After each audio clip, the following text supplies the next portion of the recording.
Okay, Princess is already 26 years old.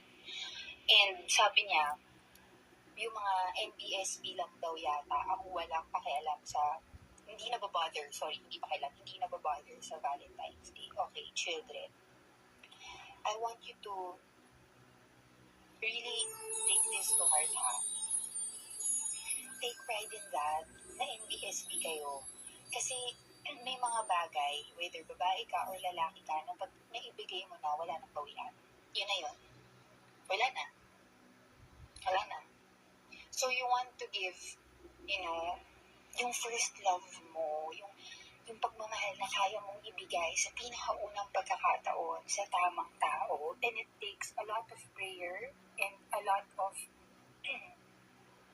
asking the Lord for wisdom, for your feelings to not take over certain facts. Okay?